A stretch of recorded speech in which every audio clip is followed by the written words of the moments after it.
Carciofini sott'olio, senza conservanti e gustosissimi. Aglio. Bene, di conto. Partiamo dai carciofi. Questi sono stati raccolti avanti ieri sera, anche sul tardi, ma io ieri ero a Sant'Efisio e non li ho potuti preparare. Sono rigorosamente biologici, non contengono nessun tipo di pesticida.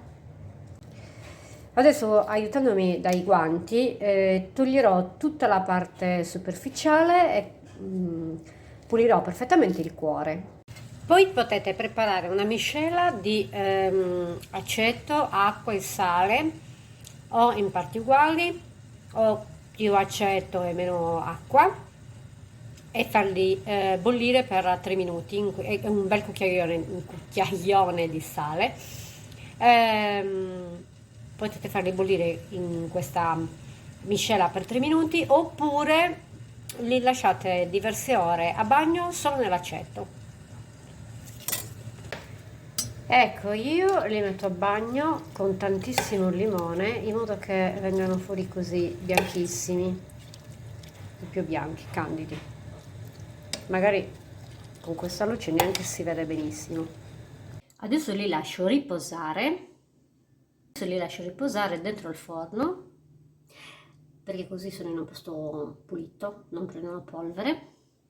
E poi fra qualche ora controllo se serve ancora un po' d'olio, glielo aggiungo, altrimenti chiudo e sono pronti per andare a nanna per almeno qualche settimana, un mesetto.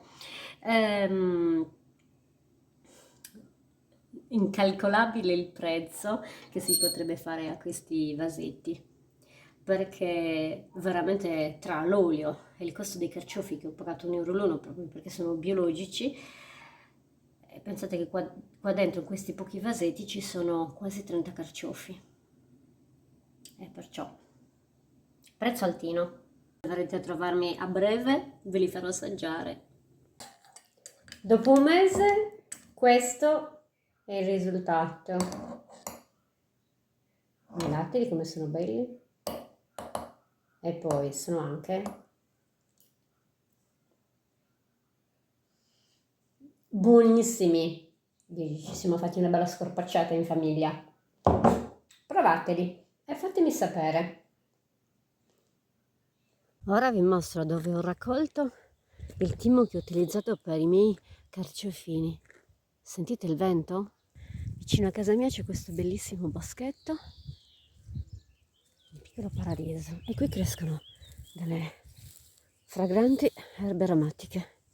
Qui c'è il rosmarino ed ecco il timo. Guardate che carino, ce n'è tantissimo.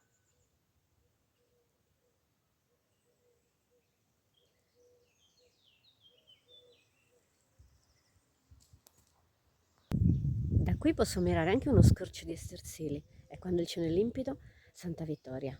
Oggi però c'è la nebbia, e ieri notte, quando sono venuta a raccogliere il timo, c'era un vento che sembravamo nella fiaba, nella storiella di Heidi. Bene, vi saluto e vi auguro una buona giornata. Provateli i miei carciofini. Asibilis anus. Questi gli ingredienti per avere degli ottimi carciofini, con aglio, alloro, peperoncino e timo. Tanto olio extravergine di oliva e buon appetito a tutti. Ciao e Asibilis anus.